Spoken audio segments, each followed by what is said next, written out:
மாதம் 15ஆம் தேதி. இந்த நாள் நிகழ்ச்சி மூலமா இன்னைக்கு என்ன ஸ்பெஷல் அப்படிங்கறத தெரிஞ்சுக்கலாம். பன்னாட்டு குடும்ப நாள், சர்வதேச குடும்ப தினம்.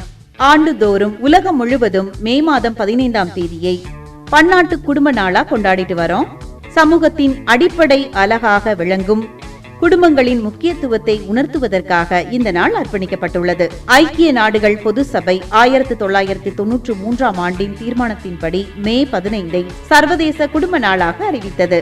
முதலில் இந்த தினம் 1994ஆம் ஆண்டு மே 15 அன்று அதிகாரப்பூர்வமாக கடைபிடிக்கப்பட்டது. இந்த சர்வதேச குடும்ப நாளோட நோக்கம் என்ன அப்படின்னா, குடும்பங்களின் சமூக பொருளாதார மற்றும் மக்கள் தொகை சார்ந்த பிரச்சனைகள் குறித்த விழிப்புணர்வை உலகளவில் மேம்படுத்துவது இந்த நாளோட முக்கிய நோக்கமாகும். நவீன உலகமயமாக்கல் மற்றும் வேலைப்பளு காரணமாக பிரியக்கூடிய குடும்ப உறவுகளை ஒன்றிணைத்து அவங்களுக்கிடையே அன்பையும் ஆதரவையும் வளர்க்கிறது தான் இந்த நாளோட முக்கிய நோக்கமாகும். குடும்பங்களுக்கிடையே சமத்துவத்தை வளர்ப்பது மற்றும் வீட்டு பொறுப்புகளை பகிர்வதை வலியுறுத்துறது தான் இந்த நாளோட ஸ்பெஷல் அப்படின்னு சொல்லலாம். ஒவ்வொரு ஆண்டும் குடும்பங்களின் மேம்பாடு மற்றும் சமகால சவால்களை அடிப்படையாக கொண்டு ஒரு குறிப்பிட்ட மைய கருத்துடன் இந்த நாள் கொண்டாடப்படுது. சமீபத்திய முக்கிய மைய கருத்துகளாக நீடித்த நிலையான வளர்ச்சி, சமூக மேம்பாட்டு கொள்கைகள் மற்றும் குடும்ப அமைப்புகளில் டிஜிட்டல் தொழில்நுட்பங்களின் தாக்கம் ஆகியவை விவாதிக்கப்படுகின்றன.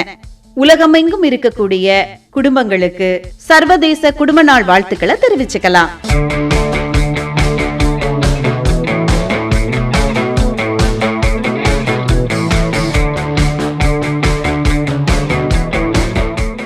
இப்போ நாம இந்த நாள் நிகழ்ச்சியில யார பத்தி தெரிஞ்சுக்க போறோம் அப்படின்னா, இந்திய திரைப்பட உலகின், குறிப்பாக தமிழ் சினிமாவின் மிக முக்கியமான மற்றும் முன்னணி இசை அமைப்பாளரான சந்தோஷ் நாராயணன்.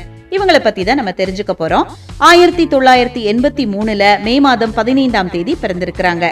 நாட்டுப்புற கலைகள், கானா, ஜாஸ் மற்றும் மேற்கத்திய இசைக்கூறுகளை தற்கால தமிழ் சினிமா பாடல்களோட புதுமையா கலந்ததுனால இவர் ரொம்ப ஃபேமஸ் ஆயிட்டாரு. 2012ஆம் ஆண்டு இயக்குனர் ப. ரஞ்சித் இயக்கிய அட்டகத்தி திரைப்படத்தின் மூலமா சுயாதீன இசையமைப்பாளராக அறிமுகமானாரு. இயக்குனர்கள் ப. ரஞ்சித், கார்த்திக் சுப்பராஜ், நலன் குமாரசாமி மற்றும் மாரி செல்வராஜ் இவங்களோட இணைந்து பல வெற்றி படங்களை நமக்காக தந்திருக்கிறாரு. திரைப்படத்தின் கதை களத்திற்கு ஏற்ப மிக தத்துவமான உலகத்தரம் வாய்ந்த பின்னணி இசையை வழங்குறதுல இவர் வல்லவர் அப்படின்னு நம்ம சொல்லலாம். இவருக்கு ஆரம்ப காலத்துல வெற்றிகள் கொடுத்த படம் அப்படின்னு பாத்தீங்கன்னா பீட்சா, சூது கவ்வும், ஜிகர்தண்டா, மெட்ராஸ், இந்த படங்கள்லாம் ஆரம்ப காலத்துல வெற்றி படங்களா அமைஞ்சிருக்கு. அதுக்கப்புறம் மெகா ஹிட் படங்கள் அப்படின்னு பார்த்தோம்னா கபாலி, காலா, வட சென்னை, பரியேறும் பெருமாள், சர்பட்டா, பரம்பரை, இந்த படங்கள்லாம் மெகா ஹிட் படங்கள் அப்படின்னு சொல்லலாம். அதுக்கப்புறமா பிரபாஸ் நடித்த கல்கி திரைப்படத்திற்கு இசையமைப்பதன் மூலமா தேசிய அளவில் கவனத்தை பெற்றிருக்கிறாரு.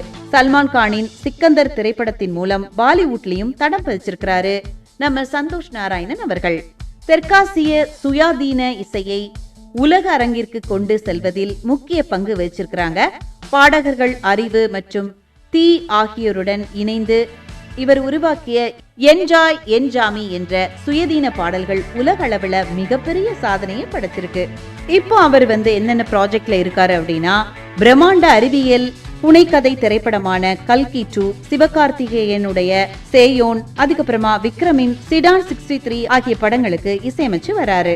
பல ஹிட் பாடல்களை தந்த மியூசிக் டைரக்டர் சந்தோஷ் நாராயணன் அவர்களுக்கு இந்த நாள் நிகழ்ச்சி மூலமா பிறந்த நாள் வாழ்த்துக்கள் சொல்லிக்கலாம். இன்னும் நிறைய ஹிட் பாடல்கள் தரணும் அப்படின்னு சொல்லிட்டு வாழ்த்துக்கள் ஸ்பெஷலா சொல்லிக்கலாம்.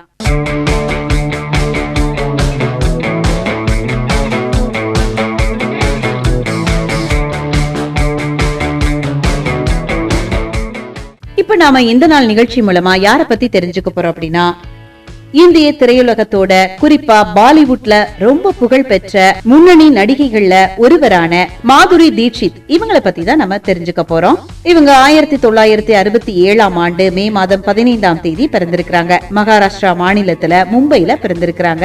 மாதுரி தீட்சித் அசாத்திய நடன திறமையால் திரையுலகத்துல புன்னகை அரசி அப்படின்னும் தக் தக் கேர்ள் அப்படின்னும் அன்போடு அழைக்கப்பட்டிருக்காங்க.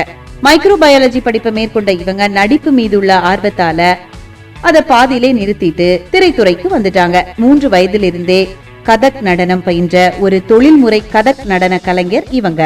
1999ல மருத்துவர் ஸ்ரீராம் மாதவ் நேனேவை மணந்துகிட்டாங்க. இவங்களுக்கு அரின் ரயான் அப்படின்னு 2 சன்ஸ் இருக்கிறாங்க.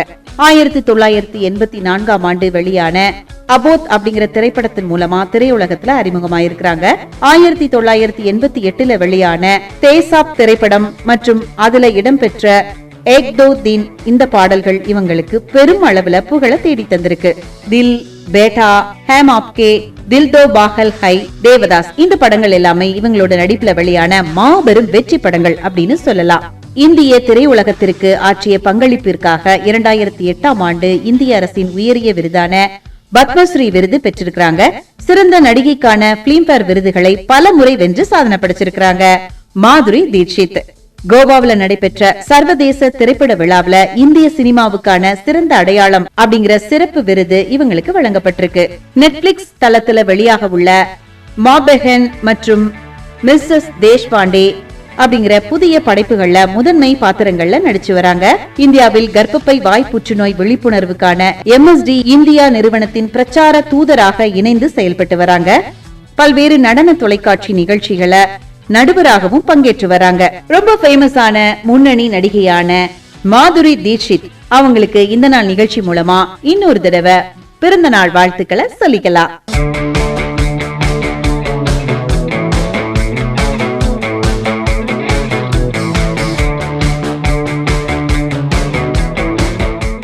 இப்ப நாம யார பத்தி தெரிஞ்சுக்க போறோம் அப்படின்னா, இந்தியாவோட மிக முக்கிய மற்றும் மூத்த நாடாளுமன்ற மாநிலங்களவை உறுப்பினர் மற்றும் திராவிட முன்னேற்ற கழகத்தின் முன்னணி பேச்சாளரான திருச்சி சிவா இவங்களை பத்தி தான் நம்ம தெரிஞ்சுக்க போறோம்.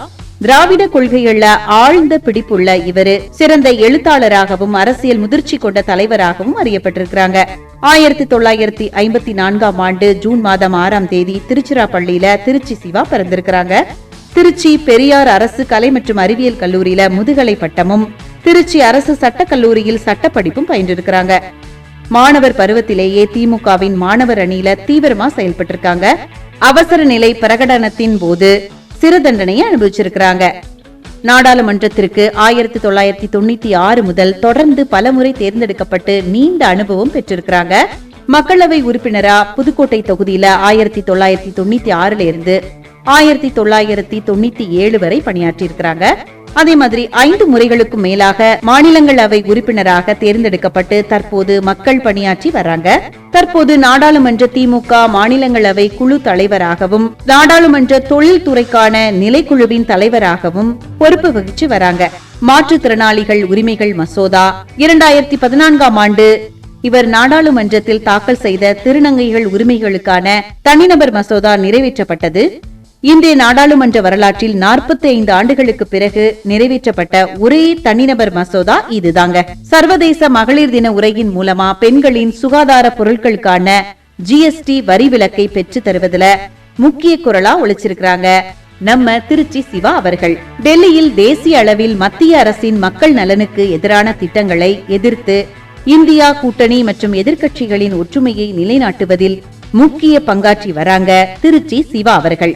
இத்தகைய ஆளுமை மிகுந்த திருச்சி சிவா அவர்கள் பற்றி இந்த நாள் நிகழ்ச்சி மூலமா அறிந்து கொண்டதில் மிக்க மகிழ்ச்சி அடைகின்றோம்.